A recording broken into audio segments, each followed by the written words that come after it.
ကဘာကြီးဟာမထင်မှတ်ပဲအကြီးမားဆုံးအန္တရာယ်တစ်ခုနဲ့ရင်ဆိုင်လာရပါတယ်။ Asteroid တစ်ခုကကဘာမြေပေါ်ကိုထိခိုက်ကျရောက်ပြီးနောက်ပင်လယ်ရေများမြင့်မြတ်ဆန်ဆန်မြင့်တက်လာကမြို့ကြီးများကိုတဖြည်းဖြည်းမြုပ်သွားစေပါတယ်။အဲ့ဒီထဲမှာပဲကိုရီးယားနိုင်ငံဆိုးမြို့ကလည်းရေလွှမ်းမိုးမှုကြီးကိုရင်ဆိုင်ရပါတယ်။ဇလန်းရဲ့အဓိကဇက်ကောင်ကတော့အန်နာဆိုတဲ့သုတေသနပညာရှင်တဦးပါသူမဟာသူမရဲ့သားလေးဂျာအင်နဲ့အတူတိုက်ခန်းတစ်ခုထဲမှာနေထိုင်နေပါတယ်။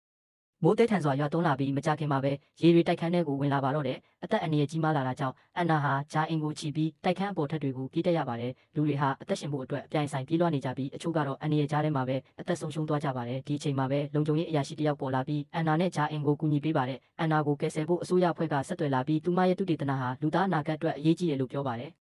အန်ဒီရဲ့များကြားကနေအပေါ်ဆုံးထက်ကိုတက်လာကြချိန်မှာရေလိုင်းကြီးတစ်ခုတိုက်ခိုက်လာပြီးအန်နာနဲ့ဂျာအင်ခွဲခွာသွားကြပါတယ်။လူတစ်မှာအဖွဲ့အစည်းကဂျာအင်ကိုခေါ်ယူသွားပြီးအန်နာကိုသာကယ်ဆယ်မယ်လို့ဆုံးဖြတ်ကြပါတယ်။မိခင်တယောက်အနေနဲ့အန်နာအတွက်ဒီခိုက်တန်ဟာစိတ်ဒဏ်ရာအကြီးဆုံးဖြစ်လာပါတယ်။အန်နာကိုအာကာသယာဉ်နဲ့ကယ်ဆယ်သွားပေမဲ့ရင်ပျက်စီးသွားပြီးသူမအသက်ဆုံးရှုံးသွားတယ်လို့ထင်ရပါတယ်။ဒါပေမဲ့ဇလန်းကဒီမှမပြီးသေးပါဘူး။အန်နာဟာရေလွှမ်းမိုးမှုစတင်တဲ့မနက်ခင်းကိုထပ်မံနိုးထလာပါတယ်။အမှန်တကယ်တော့လက်ရှိဖြစ်ပျက်နေတာတွေဟာအတူအယောင်ကဘာဖြစ်နေကြောင်းနောက်ပိုင်းမှာသိလာရပါတယ်။ AS စနစ်ကလူသားရဲ့စိတ်ခံစားချက်အထူးသဖြင့်မိခင်အချစ်ကိုနားလည်နိုင်ဖို့အတွက်အန်နာရဲ့မှတ်ဉာဏ်ကိုအသုံးပြုပြီးအဲ့ဒီအဖြစ်အပျက်ကိုအကြိမ်ကြိမ်ပြန်လည်ဖန်တီးနေတာဖြစ်ပါတယ်။ Simulation တစ်ကြိမ်စီတိုင်းမှာအန်နာဟာအမှားတွေကိုပြင်ဆင်လာပြီးအခြားလူတွေကိုကူညီတက်လာပါတယ်။အကြိမ်များစွာတည်ဆုံရပေမဲ့မိခင်အဖြစ်ဂျာအင်ကိုကယ်တင်ခြင်းနဲ့စိတ်ကမပြောက်သွားပါဘူး။